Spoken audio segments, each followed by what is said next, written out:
12월 23일 수요예배 나오신 우리 성도님들을 환영합니다. 우리 말씀 나누기 전에 공동 기도 제목으로 기도하는 시간 갖도록 하겠습니다. 기도하시겠습니다. 홍석화 집사의 암을 치료해 주십시오. 배옥진 집사의 뇌졸중을 치료해 주십시오. 언어가 회복되고 오른쪽 팔다리에 힘이 생겨나도록 해 주십시오. 곽한나 집사의 허리를 치료해 주십시오. 권하자 집사가 다시 걷도록 해 주십시오. 최영승 형제의 어머니의 암을 치료해 주십시오. 김태남 집사를 회복시켜 주십시오. 오기선 어린이가 회복이 잘 되게 해 주십시오. 강봉 장로의 임파선암을 치료해 주십시오. 오한폐렴으로부터 우리를 지켜 주십시오. 예수님의 이름으로 기도합니다. 아멘. 아멘. 오늘 본문의 말씀은 요한계시록 20장 11절에서 15절까지 말씀입니다. 제가 봉독해 드리겠습니다. 또 내가 크고 흰 보좌와 그 위에 앉으신 이를 보니 땅과 하늘이 그 앞에서 피하여 간 데 없더라. 또 내가 보니 죽은 자들이 큰 자나 작은 자나 그 보좌 앞에 서 있는데 책들이 펴 있고 또 다른 책이 펴졌으니 곧 생명책이라. 죽은 자들이 자기 행위를 따라 책들에 기록된 대로 심판을 받으니 바다가 그 가운데서 죽은 자들을 내어주고 또 사망과 음부도 그 가운데서 죽은 자들을 내어주매 각 사람이 자기의 행위대로 심판을 받고 사망과 음부도 불못에 던져지니 이것은 둘째 사망 곧 불못이라. 누구든지 생명책에 기록되지 못한 자는 불못에 던져지더라. 아멘. 광고 말씀드리겠습니다.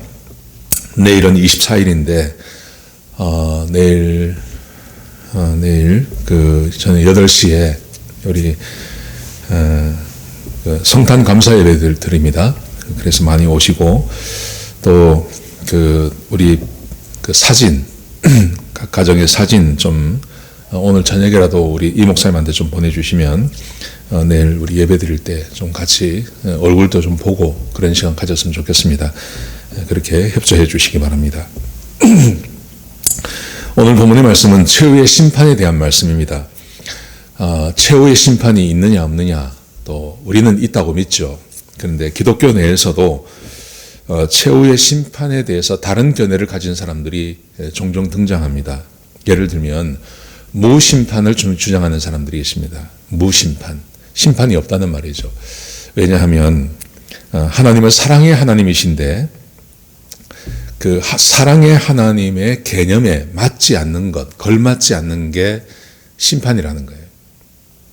사랑의 하나님께서 어떻게 사람을 그렇게 영원히 구원받을 수 없는 그런 지옥으로 보낼 수 있냐? 그것은 하나님의 사랑의 개념에 맞지 않다. 이렇게 주장하는 분들이 의외로 많습니다. 그래서 그런 대심판 이런 것은 없다. 이렇게 말하고 또 어떤 분들은 보편 구원론을 믿는 사람들이 있습니다. 만인 구원론.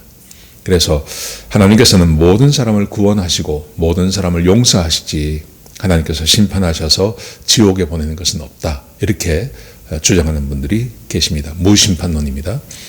두 번째, 또 심판을 믿지 않는 사람들은 이런 주장을 합니다. 교정론이라는 것이 있습니다. 교정론. 어떤 의미를 갖는 거냐 하면 하나님께서 심판하시겠다는 것은 그 심판의 목적이 사람을 교정하는 데 있다는 거예요. 사람을 교정하는 것이 목적이지 그 사람을 지옥에 영영히 보내는 것은 목적이 아니다. 하나님의 교훈과 하나님의 심판과 하나님의 징벌은 모든 것 다 그게 사람을 교정해서 사람이 다시 하나님께로 돌아와서 사람이 하나님을 잘 섬기게 하는 것이 목적이지 그 사람을 심판에 보내어서 영원히 구원받을 수 없는 지옥에 보내는 것은 하나님의 교정, 하나님의 심판의 목적에 맞지 않다. 또 이렇게 주장하는 분들이 계십니다. 그래서 하나님의 심판이 없다. 이렇게 말을 합니다. 여러분, 그런데 무심판론도 그렇고 교정론도 그렇고요. 이 두 가지 다는 성경에서 나온 개념이 아닙니다. 참으로 위험합니다. 여러분, 제가 목회하면서 우리 교인들을 만나봐도 그런데요. 사실 사람의 생각이라는 것은 성경에서 나오는 게 아니라 대부분 그냥 사회적인 통념을 말하는 겁니다. 자기가 세상에서 교육받은 그 교육의 통념, 그리고 세상을 살아가면서 이 세상에서 얻게 된 어떤 세상을 살아가는 기본 방법, 철학, 문화, 이런 것을 가지고 하나님을 비판하고 혹은 하나님에 대해서, 하나님의 어떤 말씀에 대해서 비판하고 또 해석하는 경향이 있는데 이것이 굉장히 위험한 것입니다. 심판도 마찬가지입니다. 최후의 심판에 대한 성경의 가르침이 있는데 그 성경의 가르침은 묻어두고 그것은 알려고 하지 않고 세상을 살아가는 통념적인 어떤 사상이나 문화나 이런 것을 가지고 하나님의 말씀과 최후의 심판을 해석을 하려고 하다 보니까 이런 문제가 생기는 거죠. 하나님이 사랑이신데 어떻게 하나님께서 사람을 심판할 수 있느냐? 무심판론. 하나님께서 심판하신 것은 결국은 사람을 교정하기 위함인데 교정이 잘못되었다고 해서 사람을 영원히 지옥에 보내는 것은 그것은 하나님의 성품에 맞지 않다. 이런 식으로 주장하는 사람들이 많이 나온다는 거죠. 그래서 우리는 언제나 성경에 나오는 한 가지 주제가 있으면 그 주제에 대해서 성경이 뭐라고 말하는지에 대해서 생각해 보고 연구하는 것이 매우 중요합니다. 저는 지금도 설교를 하기 위해서 성경을 좀 이렇게 보지 않습니까? 그러면 성경에서 반드시 거기에 한 가지 주제가 나옵니다. 그 주제가 나오면 성경을 연구할 뿐만 아니라 그 성경을 연구해 놓은 교리, 그 교리도 다 살펴봅니다. 교리를 다 공부해 봅니다. 매 설교 때마다요. 설교 때마다 성경 본문을 연구하고 깊이 연구하고 그리고 또한 그 성경에서 나오는 내가 이번에 설교하려고 하는 그 설교의 주제가 나오면 그 주제에 대한 교리까지 공부합니다. 그래서 제가 말하는 게 제가 말을 하고 제가 설교하는 것이 세상의 통속적인 사상이나 세상의 문화나 세상의 철학이 주장하는 것을 주장하지 않으려고 애를 씁니다. 그리고 저도 계속 배워나가는 것이죠. 그러므로 최후의 심판이라고 하는 어떤 주제가 나오면 이 주제에 대해서 성경이 뭐라고 말하는지를 연구하는 것이 굉장히 중요합니다. 예. 자, 그래서 성경에 보면 최후의 심판에 대한 이 주제에 대한 가르침이 한 6가지 정도가 됩니다. 그래서 오늘 4가지를 나누고 다음 주에 2가지를 나누려고 합니다. 6가지 하면 너무 많아서 오늘 4가지, 다음 주에 2가지 그렇게 나누겠습니다. 자, 첫 번째, 성경이 말하는 최후의 심판에 대한 그 교리 혹은 가르침은 첫 번째, 이것은 공적인 사건이라는 겁니다. 공적인 사건이라는 말은 개인적인 사건이 아니라 이것은 공개되어져서 모든 사람이 이 심판을 다 받게 된다는 것입니다. 대부분의 사람들이 이렇게 생각합니다. 심판이라는 것은 최후의 심판, 이런 말을 들으면 사람이 죽으면 심판을 받지. 그래서 이것을 굉장히 개인적인 사건이라고 생각합니다. 물론 그렇습니다. 한 사람이 죽는 것은 개인적인 사건일 수 있습니다. 한 사람이 이 땅을 살다가 죽습니다. 그러면 죽으면 그 사람은 하나님의 심판을 받게 되어 있습니다. 그래서 굉장히 개인적인 것 같습니다. 그런데 최후의 심판은 그렇지 않습니다. 최후의 심판이라는 것은 성경은 이렇게 말합니다. 모든 죽은 자들이, 이 땅을 살다가 죽었던 모든 사람들이 다 부활을 합니다. 다 부활을 해서 그 사람들이 하나님의 심판대 앞에 서는데 한 사람 한 사람이 서는 거지만 그 심판대 앞에는 이 세상을 살았던 모든 사람들이 다 서 있습니다. 그리고 공개적으로 하나님께서 심판하십니다. 심판하셔서 생명책에 기록이 되어진 사람들은 하나님의 나라, 그리고 생명책에 기록되지 않는 자들은 지옥에 간다고 성경은 말합니다. 공적인 사건이라는 것이죠. 자, 제가 성경을 읽어드리겠습니다. 12절에 보시면요. 또 내가 보니 죽은 자들이 큰 자나 작은 자나 그 보좌 앞에 서 있는데 책들이 펴 있고 또 다른 책이 펴졌으니 곧 생명책이라. 죽은 자들이 자기 행위를 따라 책들에 기록된 대로 심판을 받으니, 근데 그 죽은 자를 한 사람 한 사람 개인적으로 죽을 때마다 하나님 앞에 가서 심판받는 게 아니라 이렇게 말합니다.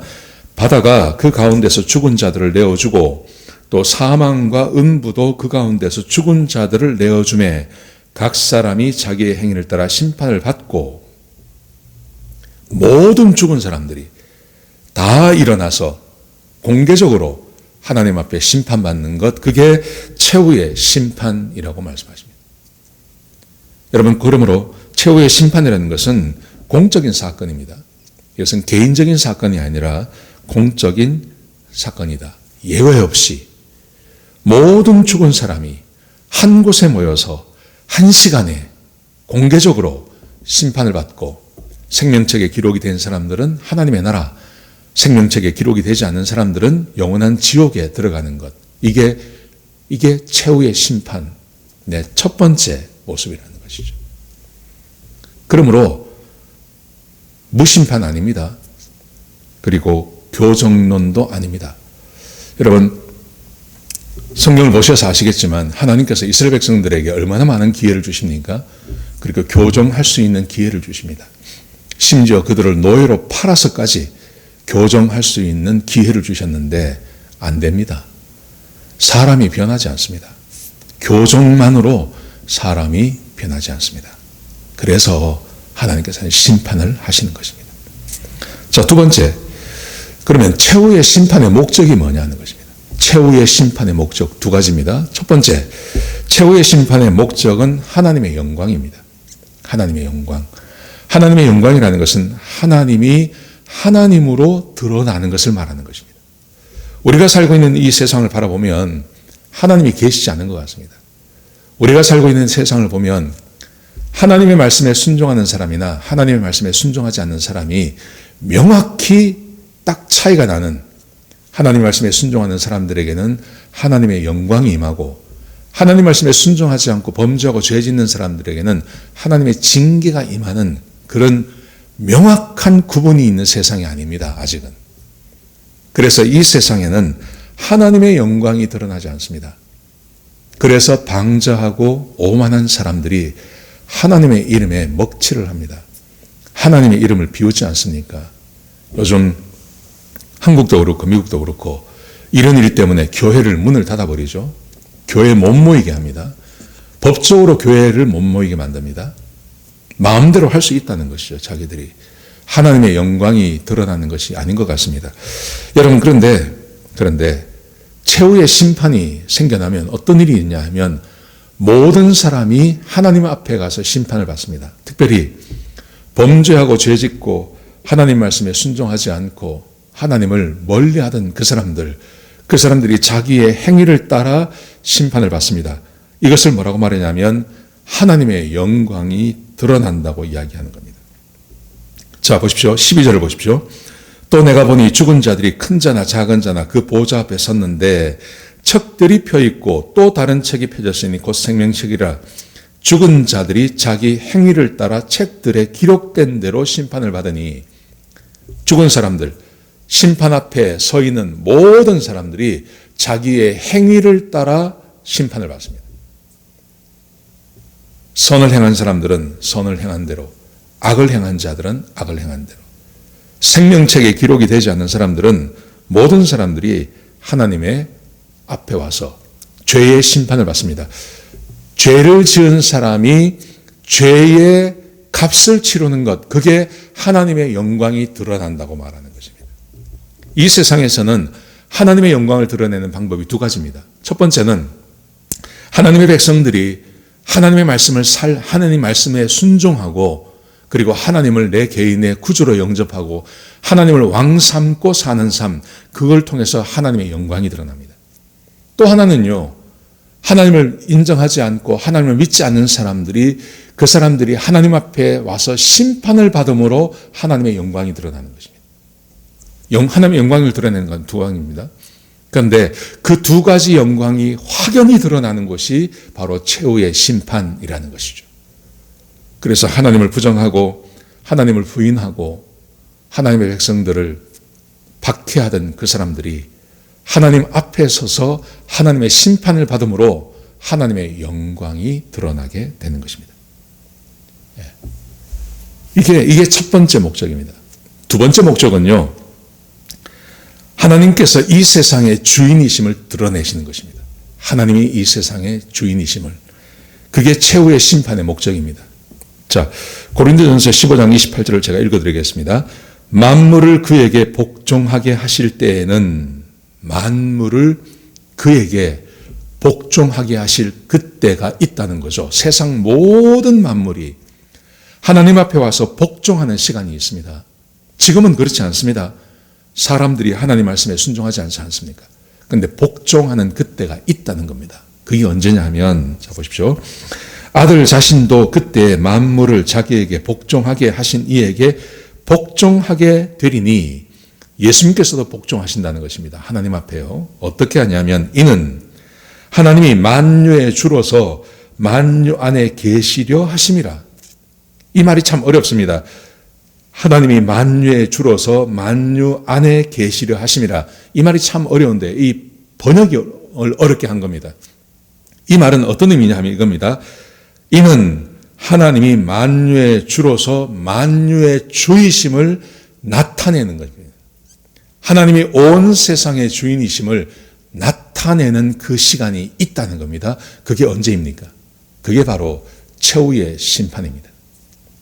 하나님을 부정하고 하나님께 순종하지 않고 하나님을 인정하지 않으려고 하는 그 사람 앞에, 그 사람들 앞에 하나님이 만유의 주이심을 드러내는 시간, 그게 바로 최후의 심판이 있는 날입니다. 하나님이 온 세상의 주인이심을, 하나님께서 모든 사람의 주인이시고 하나님이 온 우주의 창조주이시고 주인이심을 드러내는 그 시간이 바로 최후의 심판의 시간이라는 것이죠. 여러분, 최후의 심판에는 반드시 목적이 있습니다. 왜 그렇게 하십니까? 하나님의 영광을 드러내기 위해서요. 두 번째, 하나님이 온 세상의 주인이심을 사람들에게 보여주기 위해서요. 하나님께서 최후의 심판을 행하시는 것입니다. 자, 세 번째, 그러면 성경에 그런 내용이 나옵니까? 성경적 근거가 있습니까? 굉장히 많습니다. 성경에 보면 하나님이 온 세상의 주인이심을 드러내는 심판자로 이 땅에 오셔서 세상을 심판하신다는 내용이 성경 가운데 얼마나 많은지 모릅니다. 처음 등장하는 것이 물론 창세기 1장, 2장에서도 등장합니다. 3장에 인간이 죄를 지었을 때 하나님께서 이 세상을 심판하실 것에 대해서 말씀하십니다. 여러분, 그런데 공개적으로 아주 명확하게 등장한 것이 창세기 18장입니다. 창세기 18장에 보시면 하나님께서 범죄하고 죄 지은 소돔과 고모라를 심판하시기로 결정하셨습니다. 그런데 하나님께서 그것을 심판하시기 전에 아브라함을 찾아오십니다. 아브라함을 찾아오셔서 소돔과 고모라를 심판하실 것을 말씀하십니다. 그러자 아브라함이 이렇게 말합니다. 아브라함이, 하나님, 의인을 악인과 함께 심판한 것은 옳지 않습니다. 그러면서 하나님과 딜을 하지 않습니까? 50명의 의인이 있으면 살려주십시오. 45명의 의인이 있으면 그 소돔과 고모라를 멸하지 마십시오. 40명, 30명, 20명, 끝까지 10명까지 내려가죠. 10명의 의인만 있으면 좀 살려주십시오. 그러면서 이 말을 하면서 아브라함이 하나님 앞에 이렇게 고백을 합니다. 자, 창세기 18장 25절을 제가 읽어드리겠습니다. 주께서 이같이 하사 의인을 악인과 함께 죽이심은 부당하오며 의인과 악인을 같이 하심도 부당하니이다. 세상을 심판하시는 이가 정의를 행하실 것이 아니니까. 이 말의 의미는 아브라함은 소돔과 고모라에 의인이 10명이라도 있을 거라고 생각했다는 거죠. 그런데 그 말하는 것에 전제가 있습니다. 그 전제가 뭐냐 하면 하나님이 세상을 심판하시는 분입니다. 이것을 아브라함은 알고 있었다는 겁니다. 그래서 하나님께 심판하시는 것에 대해서 좀 멈추어 달라고 요청할 수 있는 거죠. 그런데 하나님이 세상의 심판자인 것을 부정하지 않습니다. 시편 96편에 보시면요, 이렇게 말씀하십니다. 시편 96편 13절에 보시면 그가 임하시되 땅을 심판하러 임하실 것입니다. 하나님께서 이 땅에 임하신다면 그것은 이 세상을 심판하기 위함입니다. 여러분, 아브라함도 그렇고요, 다윗도 그렇고요, 이 사람들이 하나님께서 심판하시는 것을 어떻게 알았을까요? 당연히 알 수 있죠. 그게 바로 노아의 홍수 사건입니다. 아브라함과 노아의 관계가 적어도 1000년 이상 관계가 있습니다. 그렇지만 모세오경에 기록된 것을 보면 모세도 그렇고 아브라함도 그렇고 노아의 사건을 명확하게 알고 있는 겁니다. 그래서 하나님께서 범죄하고 죄를 지은 이 세상에 대해서 심판하시는 심판주라는 것에 대해서 의심하지 않습니다. 지금 사람들은 의심하죠. 그런데 구약의 인물들은 다윗도 그렇고 아브라함도 그렇고 모세도 그렇고 하나님께서 세상을 심판하시는 심판주라는 것에 대해서는 전혀 의심하지 않습니다. 왜냐하면 자기들의 구전으로 이미 내려오고 있는, 성경으로 내려오고 있는 노아의 심판, 물로 심판하신 그 사건을 명확하게 알고 있기 때문에 그렇습니다. 그뿐만이 아니죠. 아브라함도 지금 소돔과 고모라의 이 심판을 목격하지 않았습니까? 다윗도 마찬가지고. 자, 사도행전을 보십시오. 신약에 와서 사도행전에 보시면 사도행전 17장 30절에 보시면 알지 못하던 시대에는 하나님이 관가하셨거니와 이제는 어디든지 사람에게 다 명하사 회개하라 하셨으니 이는 정하신 사람으로 하여금 천하를 공의로 심판할 날을 작정하시고 하나님께서 천하를 심판하실 것에 대해서 알고 있습니다. 이에 그를 죽은 자 가운데서 살리신 것으로 모든 사람에게 믿을 만한 증거를 주셨음이니라 하니라. 하나님께서 세상을 심판하신다는 것에 대해서 의심하지 않습니다. 히브리서 9장 27절도 마찬가지입니다. 한 번 죽는 것은 사람에게 정하신 것이요 그 후에는 심판이 있으리니. 사람은 자기 인생에 대해서 개인적으로 심판받고요. 그 개인과 개인이 모여서 공적인 사건으로 모든 사람은 다 하나님 앞에 심판을 받게 되는 것입니다. 성경은 이런 말씀에 대해서 얼마나 말하는 겁니다. 아주 클라이막스, 성경에서 하나님의 심판에 대한 클라이막스가 오늘 본문입니다. 요한계시록 20장 11절에서 15절까지 말씀, 이게 클라이막스입니다. 그러므로 성경은 뭐 무심판론 이거 아닙니다. 교정론 이런 것 아닙니다. 성경은 분명히 사람이 심판을 받게 될 것이라고 이야기하고 온 인류가 하나님 앞에서 심판을 받게 될 것에 대해서 의심하지 않고 강조하고 있다는 것을 기억하시기 바랍니다. 자, 마지막 네 번째, 오늘 네 번째, 누가 심판하십니까? 심판주는 하나님이시죠. 삼위 하나님이시죠. 심판주가 될 수 있는 분들은 삼위 하나님밖에 없습니다. 천사가 심판하는 것도 아닙니다. 뭐 성인들이 심판하는 것도 아닙니다. 아브라함이 심판하는 것도 아닙니다. 심판을 할 수 있는 분은 성부, 성자, 성령 중에 한 분이시거나 아니면 세 분이 하시겠죠. 근데 성경에서는 분명히 심판주가 누구라고 딱 정해져 있습니다. 그게 누굴까요?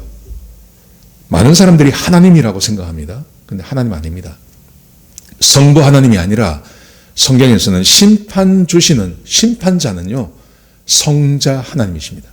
성령 하나님도 아니시고 성부 하나님도 아니시고 성경에서는 계속해서 가르쳐 주시는 것이 성자 하나님께서 우리를 심판하신다고 말씀하십니다.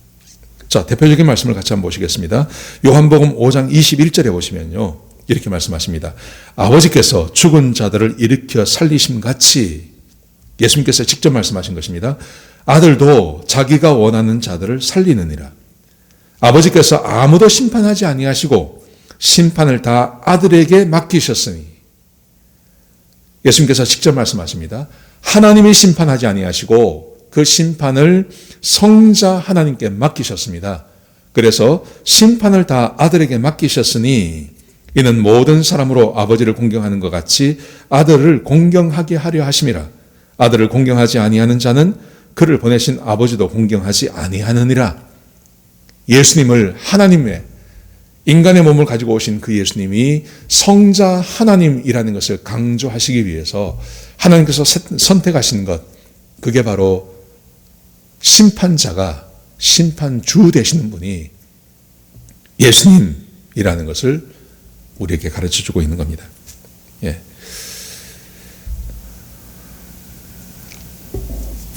마태복음 25장 31절도 이렇게 말합니다. 인자가 자기 영광으로 모든 천사와 함께 올 때 자기 영광의 보좌에 앉으리니. 마태복음 25장 31절에서 자기 영광의 보좌에 앉으신다 그랬죠. 이 보좌가 어떤 보좌일까요?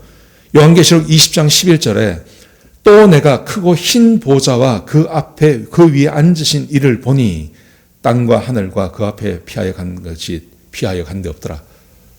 마태복음 25장 31절에 예수님께서 영광의 보좌에 앉으신다고 말씀하셨는데 이 보좌가 바로 요한계시록 20장 11절 우리가 함께 읽었던 그 본문에 크고 흰 보좌라고 말하죠. 그러니까 크고 흰 보좌 위에 앉으신 이가 누구냐 하면 하나님이 아니라 예수 그리스도 성자 하나님이라고 말씀드릴 수 있겠습니다. 예수님께서 이 땅에 오셔서 심판자의 자리에 앉으셔서 예수님께서 심판하십니다. 심판을 어떻게 하시냐 하면 32절에 보십시오. 모든 민족을 그 앞에 모으고 각각 구분하기를 목자가 양과 염소를 구분하는 것 같이 하여. 아까 최후의 심판은 공적인 심판, 공적인 사건이라 그랬죠. 사람은 개인적으로 죽습니다. 개인적으로 죽습니다. 자기 인생을 살다가 이 땅을 떠나가는 것입니다. 그런데 모든 민족을 예수님께서 흰 보좌에 이 영광의 보좌에 앉으시면 그 앞에 모든 사람들 전 인류가 그 앞에 와서 예수 그리스도로 인하여 심판을 받게 된다는 것입니다. 예수님이 심판자이심을 우리에게 말씀하고 계십니다. 사도행전 10장 41절에 보시면요. 우리에게 명하사 백성에게 전도하되 하나님이 살아있는 자와 죽은 자의 재판장으로 정하신 자가 곧 이 사람인 것을 증언하게 하셨고 하나님이 산 자와 죽은 자를 심판하는 재판장으로 지명하신 자가 계신데 그분이 바로 예수 그리스도십니다. 사도행전 10장 42절도 그렇게 말씀하고 계십니다. 디모데후서 4장 1절에 보시면요. 하나님 앞과 살아있는 자와 죽은 자를 심판하실 그리스도 예수 앞에서 분명히 말하죠. 살아있는 자와 죽은 자를 심판하실 이가 누구냐 하면 그리스도 예수라고 말합니다. 그러므로 심판자는요. 심판주는 성부, 성자, 성령 중에 성자 하나님이 오셔서 우리에게 심판을 하십니다. 자, 오늘 최후의 심판에 대해서 함께 나누었는데요. 최후의 심판은 굉장히 공적인 사건입니다. 그리고 심판의 목적은 하나님의 영광과 그리고 하나님께서 세상의 주인이심을 드러내는 것입니다. 성경에 근거가 있는가? 굉장히 많습니다. 성경은 분명히 우리에게 심판하신다고 말씀하십니다. 그리고 그 심판주는 바로 예수 그리스도이십니다. 다음 시간에 누가 심판을 받는지, 누가 예수님 앞에서 심판을 받게 되는지 함께 나누겠습니다. 그리고 본질적인 이 최후의 심판에 대한 교훈이 무엇인지 함께 나누는 시간 되기를 원합니다. 연말인데 좀 하나님의 은혜 가운데 그렇게 승리하시는 하루가 되시길 주의 이름으로 축복합니다. 기도하시겠습니다. 하나님 감사합니다. 귀한 말씀 주셔서 감사합니다.